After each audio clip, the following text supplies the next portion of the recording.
Muito bom.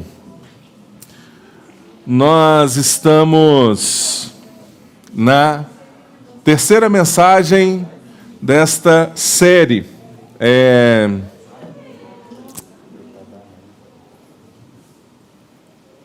A vida debaixo do sol. E nós estamos refletindo nessa série no livro de Eclesiastes.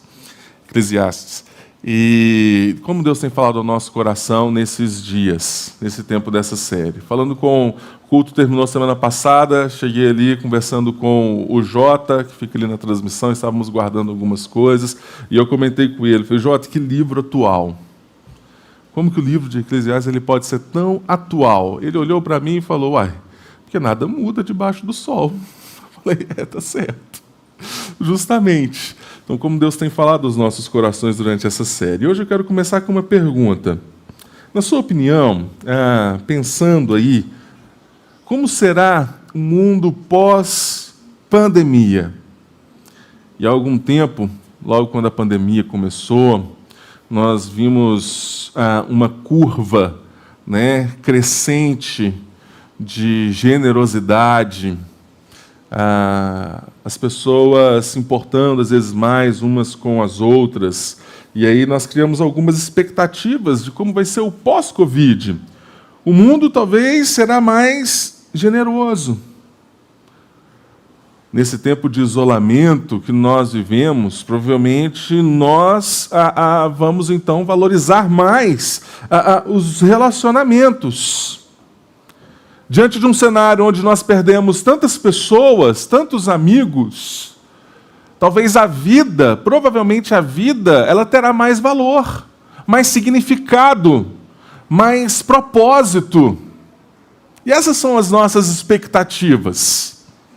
Mas aí então, depois de um tempo onde quase todos já foram assim vacinados, a primeira, segunda, terceira dose, os casos caíram, graças a Deus, o número de óbitos caiu, graças a Deus por isso, e a gente cria no nosso coração a expectativa de que estamos saindo desse tempo de pandemia, e aí nós chegamos nessa semana, então, notícias tristes. Eu sei que talvez um assunto polêmico para muitos, mas para nós cristãos, notícias de morte. Quando nós ouvimos os relatos do que aconteceu, do que foi liberado na Colômbia, 24 semanas, está formado. Se não me engano, eu me lembro de ver ali na ultrassom já, mais ou menos nesse período, já o rostinho da Ana e como aquilo criou em meu coração uma alegria enorme de ver o coração da minha filha batendo pela primeira vez, nas primeiras semanas, na primeira ultrassom, quando eu ouvi o coraçãozinho dela, uau! E agora o que nós estamos vendo? Quinta-feira, acordei, creio que foi de quinta para sexta, Isso mesmo. Acordei de madrugada, a Ana chorando, a Cíntia levantou, eu também. Depois, 2h da manhã, eu pego o meu celular, fazia 5 minutos que os noticiários tinham postado. E aquilo me incomodou fortemente de ver o que estava acontecendo e como nós estamos vivendo. E eu comecei a pensar, e as nossas expectativas de um mundo pós-Covid? Mais generoso, onde a vida tem mais valor, onde os relacionamentos são mais importantes. Como que fica, então, tudo isso? Mas esse sociólogo, ele foi reconhecido pela revista Time como um dos 100 homens mais influentes no último ano, e ele escreveu um livro, o título é A Flecha de Apolo, o impacto profundo e duradouro do coronavírus na maneira como vivemos. E em uma entrevista à BBC a respeito do seu livro, ele questionado sobre as suas expectativas, veja o que ele diz. A religiosidade vai diminuir. Haverá uma tolerância maior ao risco e as pessoas gastarão o que não puderam gastar. Depois da pandemia, pode vir uma época de libertinagem sexual e gastança desenfreada. Se você olhar para o que aconteceu nos últimos 2000 anos, quando as pandemias acabam, há uma festa. É provável que vejamos algo parecido no século XXI.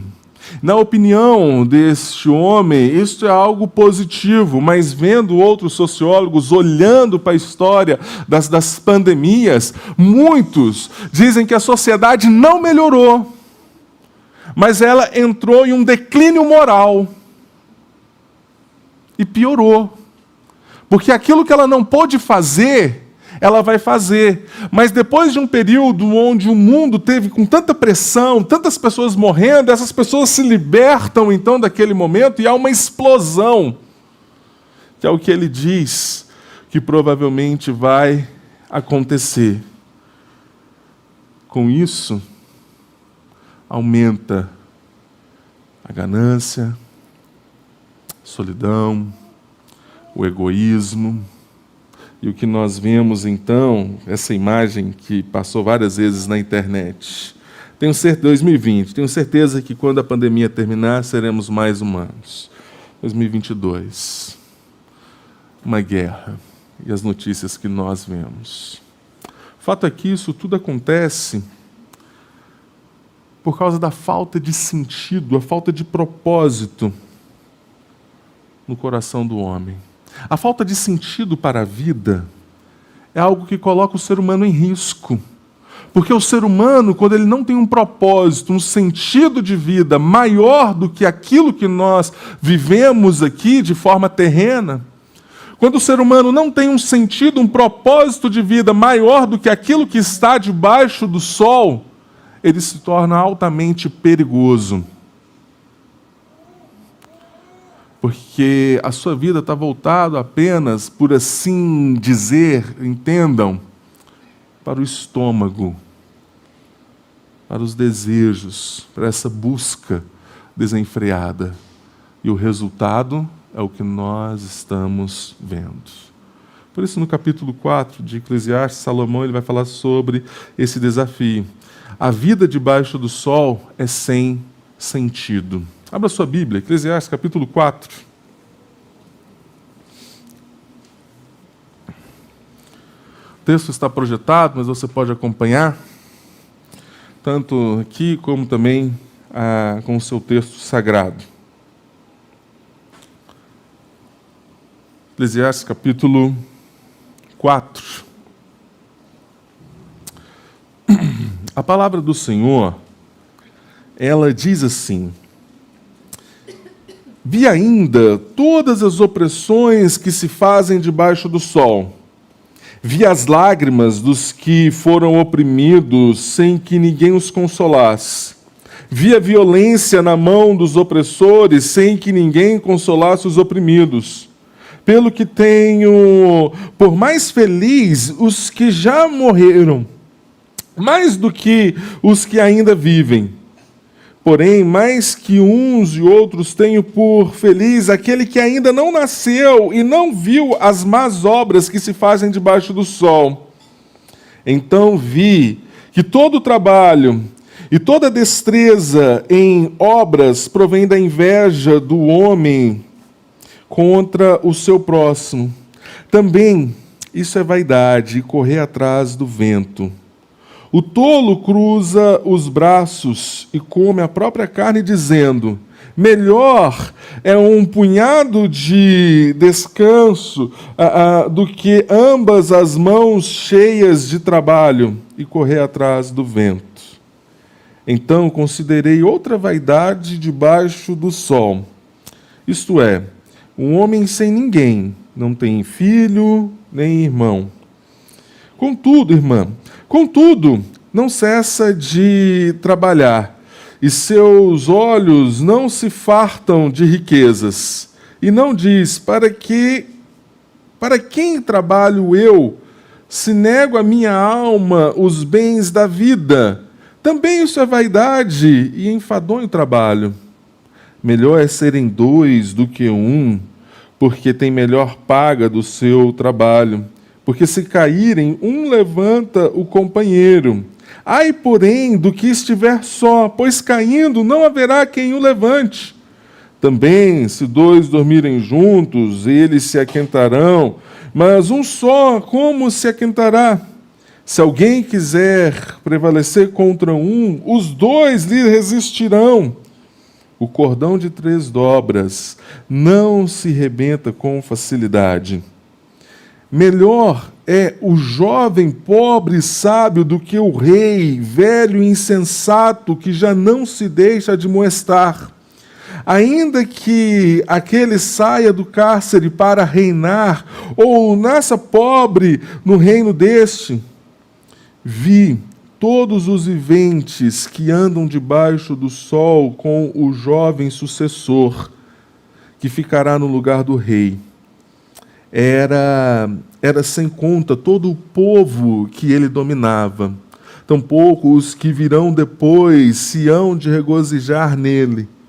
Na verdade, que também isso é vaidade e correr atrás do vento. Senhor, obrigado por sua palavra, Pai. Carecemos a ação do teu Santo Espírito para que o Senhor fale aos nossos corações. Em nome santo de Jesus. Amém. Como nós temos falado nesta série, o contexto, deste livro, o autor, o sábio, o grande rei Salomão, escrevendo as suas reflexões. E com certeza, quando nós lemos já as reflexões assim, de um homem maduro, de um homem experiente, falando para a sua eclesia, para a sua comunidade, falando para as pessoas a respeito desta sabedoria, de tudo que ele aprendeu e das suas reflexões. E como nós vemos, falei em algumas mensagens, provavelmente eu concordo com o Emílio Garofa quando ele disse que o livro de Eclesiastes é assim, fala a respeito do homem que perdeu aqui, que não conseguiu enxergar na vida terrena qual é a chave para a vida. Porque, na verdade, nós só encontramos quando olhamos para as coisas do alto. Por isso, quando nós meditamos lá no capítulo 1, a conclusão de Salomão vai ser que a vida é monótona. Que, ao olhar e ao buscar respostas para os seus anseios na vida debaixo do sol, o que ele encontra são coisas insuficientes. Por mais que no capítulo 2 ele resolve fazer assim uma experiência social de busca e de experimentar coisas novas, de experimentar através dos prazeres da riqueza, de experimentar através das grandes obras que ele poderia executar, nada disso foi suficiente para ele. Mas então, no capítulo 3, entre os altos e baixos da reflexão de Salomão, no capítulo 3, ele reconhece que apesar disso tudo, apesar desse caos, apesar do caos em que vivemos em nosso tempo, acima de tudo, existe um Deus que traz ordem para todas as coisas. Por isso que ele vai dizer que existe um tempo determinado para todas as coisas, e que Deus colocou em nosso coração a eternidade. E se temos em nosso coração algo que é maior do que o que nós enxergamos de forma terrena, com certeza vamos viver aqui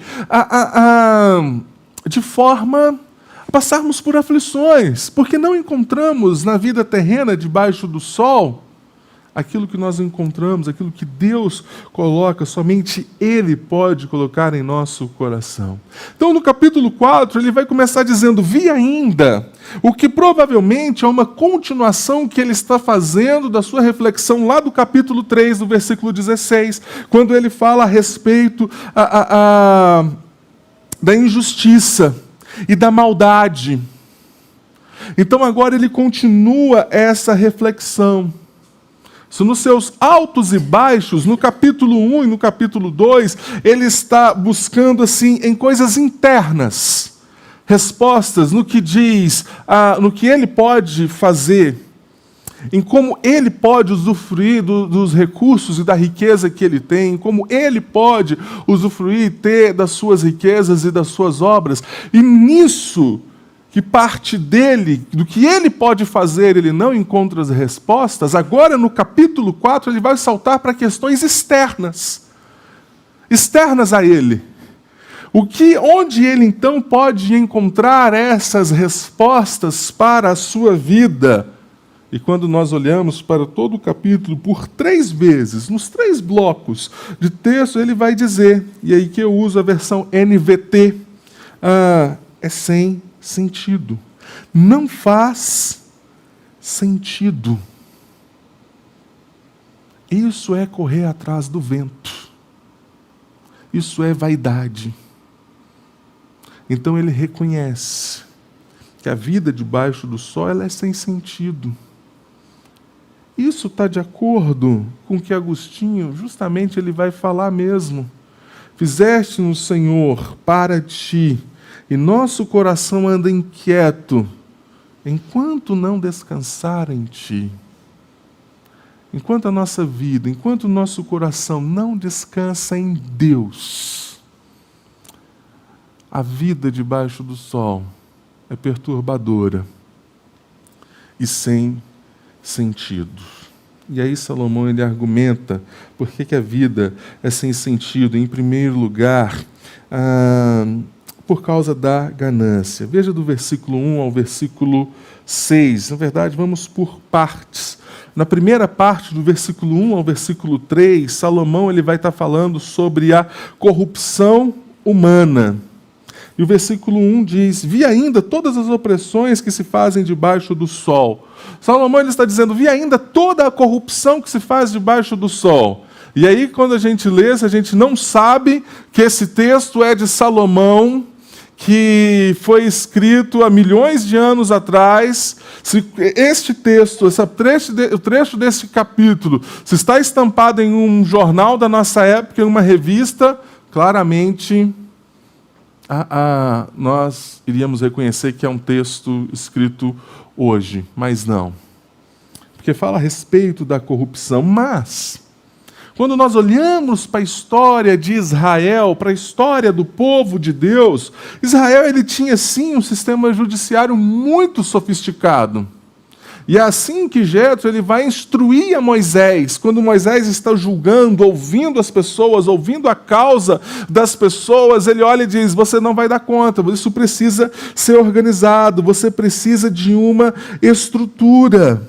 Então escolham homens tementes a Deus, homens honestos, homens que amam a verdade. E veja a organização. Põe-nos sobre eles por chefes de 1000, chefes de 100, chefes de 50 e chefes de 10, para que julguem este povo em todo o tempo. Então o povo de Israel tinha um sistema judiciário ali muito sofisticado para a sua época.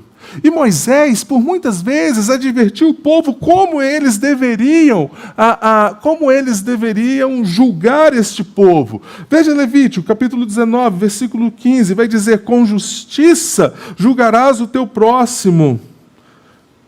Independente se ele é grande, independente se ele é pequeno, independente se ele é rico, independente se ele é pobre. Vocês vão julgar com justiça, o que Moisés fala em Deuteronômio. Não sereis parciais no juízo. Não tenham medo de ninguém. Não julgue esta pessoa porque ela é fulano de tal, porque é o político tal, porque é o empresário tal. Não. Mas com justiça, porque o juízo é de Deus.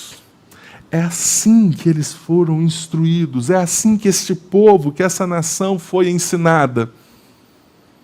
Mas, nem o rei Salomão, em toda a sua sabedoria, poderia evitar aquilo que é a consequência do pecado em nosso coração, a ganância do coração do homem, que é a corrupção. E quando ele olha, quando nós dividimos esse texto, ele vai ver a exploração do povo, a opressão que é feita debaixo do sol, a tristeza daqueles que são oprimidos e não tem ninguém por eles, por isso o descaso com essas pessoas, o descaso por aqueles que estão sendo julgados de forma injusta. E aqui justamente a ideia é que talvez Salomão ele foi visitar um julgamento, algo que pudesse trazer para ele uma esperança, onde que ele pudesse olhar para a sociedade e dizer: o meu povo é justo, e aquilo então iria lhe trazer algum contentamento, e o que ele encontra não é isso. Mas antes, é a exploração, a tristeza e o descaso com o povo. Parece com alguma coisa que a gente conhece? Será? Com alguma realidade conhecida? E Salomão foi um rei justo e um rei sábio. E aqui eu lembro o relato de 1 Reis, quando duas mulheres trazem para Salomão uma criança. Resumindo a história. Salomão então manda partir no meio, então, da metade para cada uma. A mãe verdadeira se encheu de compaixão e falou: não faça isso. Não faça isso, deixa que ele viva. Então Salomão agiu de justiça e sabedoria e entregou o filho para a mãe verdadeira. Este era o rei Salomão, um homem sábio, um homem justo, temente a Deus. Mas veja a tristeza no coração dele, no versículo 2 e no versículo 3. Pelo que tenho por mais felizes os que já morreram, mais do que os que ainda vivem. E ele vai dizer: tenho por feliz aquele que ainda não nasceu e não viu as más obras que se fazem debaixo do sol. A injustiça, a corrupção, a ganância, ela traz ao nosso coração essa tristeza. Esse foi o sentimento, muitas vezes, essa semana, olhando para o cenário. Mas na frase do grande cientista e químico Peter Atkins, ele diz o seguinte: sobre os mais afortunados caiu uma sombra indistinta daquela atitude, talvez mais frequente do que pensamos. O desejo de que tivéssemos sido poupados do peso de viver.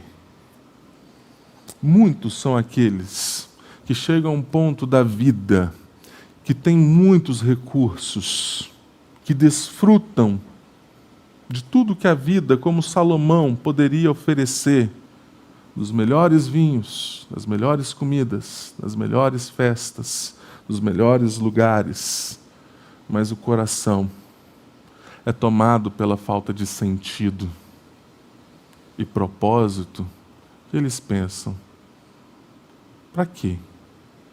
Por quê que eu estou vivendo?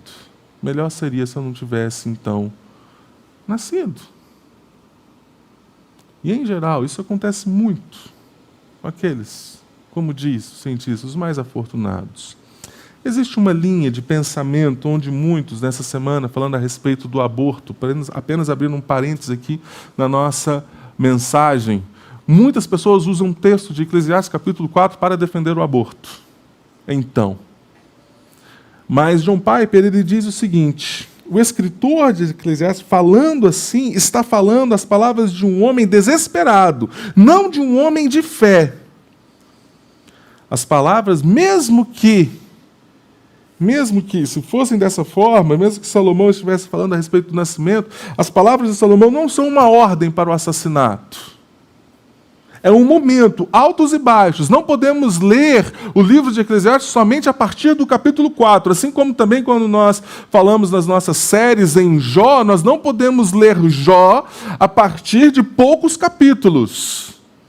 A vida de Jó é de altos e baixos. O pensamento de Jó, o pensamento de Salomão em Eclesiastes é de altos e baixos. E eu lembro que ele diz no capítulo 9, quando ele fala a respeito da esperança da vida, que existe esperança, mas neste momento, olhando para a vida debaixo do sol, ele se encontra em desespero.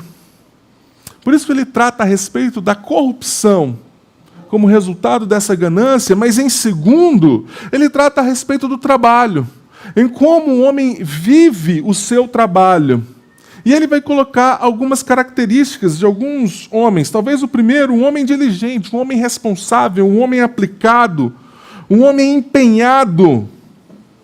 Mas ele vai dizer que este empenho, a destreza do homem, o desejo de crescer e prosperar e de fazer cada vez mais, e muito vem da inveja contra o próximo. E quando nós olhamos, talvez você pense assim: não, Bernardo, eu não sou invejoso. Mas como nós aprendemos o que é ter mais do que nós temos? Olhando para alguém que tem mais. Qual é o padrão da sociedade de vida, de boa vida? Alguém que tem mais. E aí eu sei que, em um determinado nível, existe sim uma boa ambição de crescimento, mas isso, quando conduzido por Deus, quando nós queremos olhar para a nossa família, oferecer para os nossos filhos algo bom, para que eles possam crescer e assim também viver o seu trabalho para glorificar a Deus, um desejo de crescer na empresa, não por inveja, mas porque você se dedicou, você sabe por que você está fazendo ali. Não por causa da inveja ou por causa da ganância, mas porque você entende quem você é no seu local de trabalho, um filho de Deus. Saber que somos um filho de Deus em qualquer lugar muda a forma que nós vamos fazer as coisas. Nós vamos buscar o crescimento. Mas, em geral, o padrão é esse. Segundo homem, um homem ocioso. Alguém que cruza os braços, alguém que come da própria carne.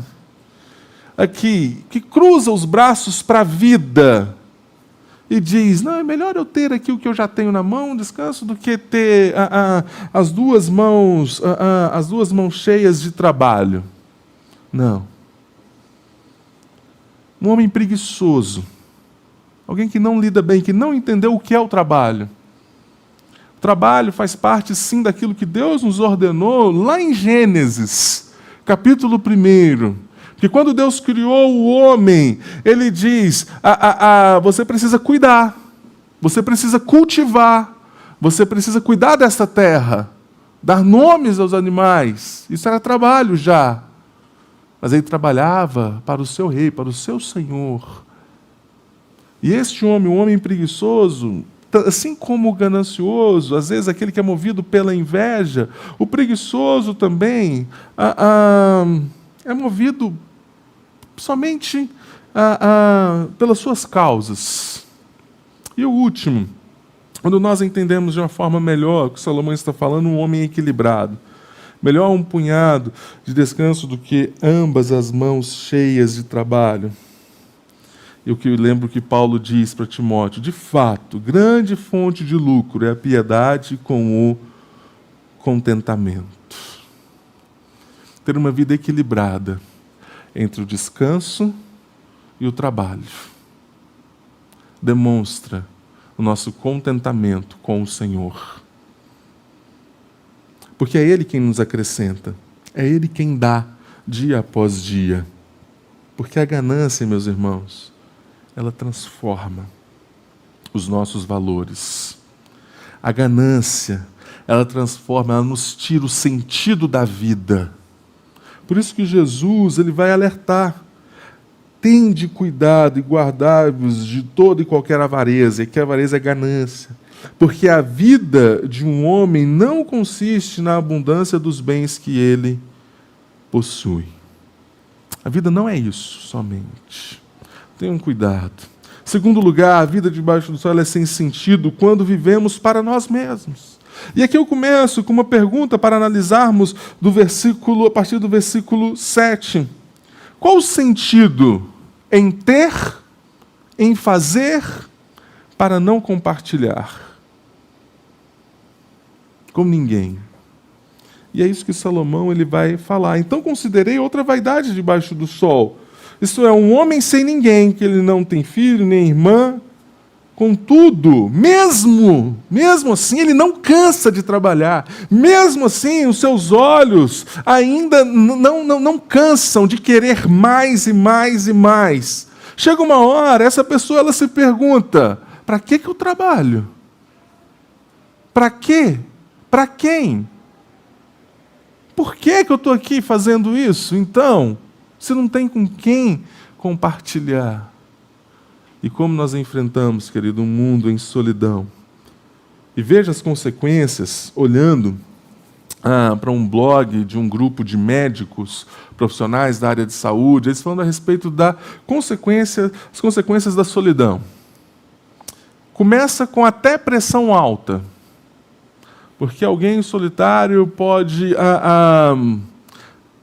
ir por um caminho de ficar sempre muito tenso, às vezes entristecido, e por conta disso, quando nós olhamos todo esse ciclo, busca em algo para saciar essa solidão, esse momento da vida em outras coisas, e afeta a sua saúde, a sua dieta, o seu tipo de alimentação, predisposição ao desenvolvimento de câncer, porque o corpo se encontra sempre em um estado muito tenso, por causa do estresse, da ansiedade, a depressão e a dependência de drogas, álcool, vícios em geral.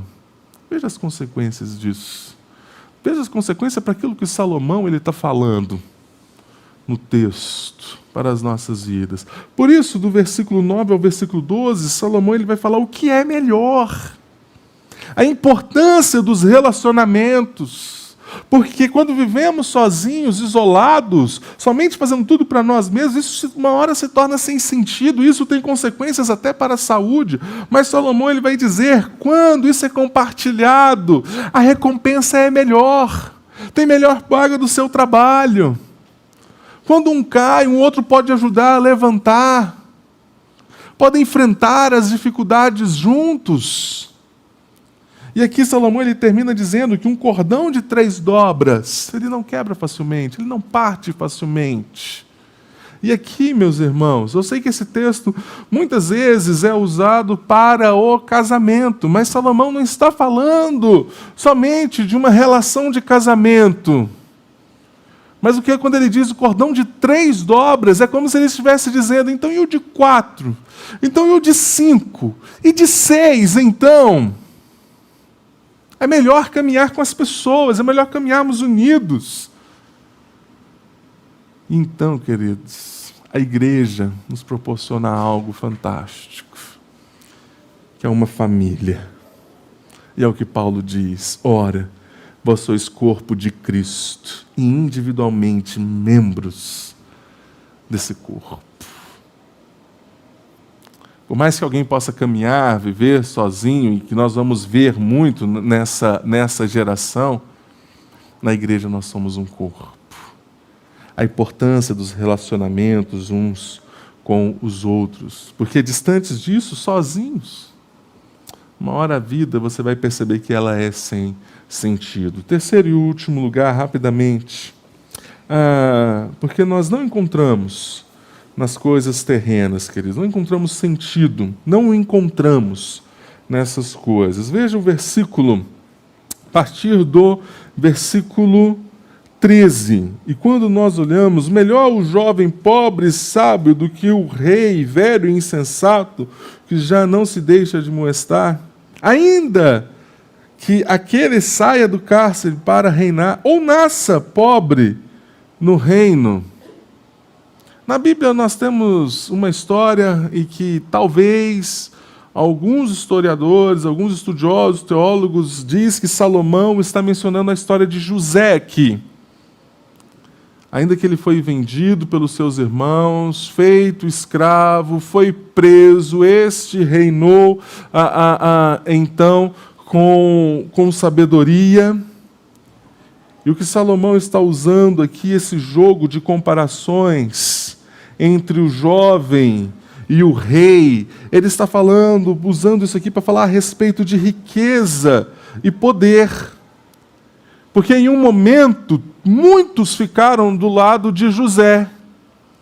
Muitos foram aqueles que o acompanhou. E aqui vai falar o versículo 15 e o versículo 16. Era incontável as pessoas que estavam debaixo do seu comando. Mas isso foi passageiro. E a história nos mostra que o povo de José se tornou escravo no Egito e sofreram ali.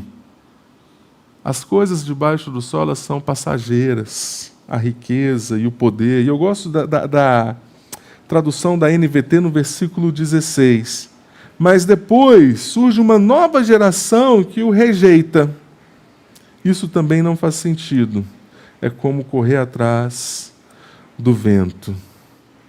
Essas coisas passam, a riqueza e o poder. Muitos gostam de fazer a respeito do versículo 13, falando a respeito da política. A política é passageira também. E esse ano, novamente, queridos, e eu já fico até assim, com medo quando eu falo política no púlpito, porque algumas pessoas, podem interpretar mal. Mas, novamente, nós vamos ver famílias brigando, amizades sendo desfeitas, pessoas se degladiando na internet, por conta de coisas que mudam e são passageiras, que fazem parte de períodos da história, mas que quando vivem somente olhando aqui para as coisas terrenas. E aí, talvez, abrindo um parênteses, então, pastor, então a gente não deve se importar com isso? Devemos sim, mas a partir dos valores do alto, a partir daquilo que nós aprendemos com o Senhor, com a palavra de Deus. Não a partir das nossas posições e ideologias humanas. Mas tente e ore ao Senhor para que você possa escolher os seus candidatos a partir daquilo que nós aprendemos os valores do alto, os valores do reino de Deus. É difícil, é um grande desafio? É enorme, mas é isso que comanda, é isso que determina a nossa vida. E a respeito dessas coisas passageiras, Jesus ele vai perguntar: que vantagem, então, tem um homem em ganhar o mundo inteiro, mas perder a sua vida? O que daria um homem em troca de sua vida? E o que nós olhamos? Tantas pessoas entregando a sua vida por tão pouco, por prazeres passageiros, por fama, por riquezas,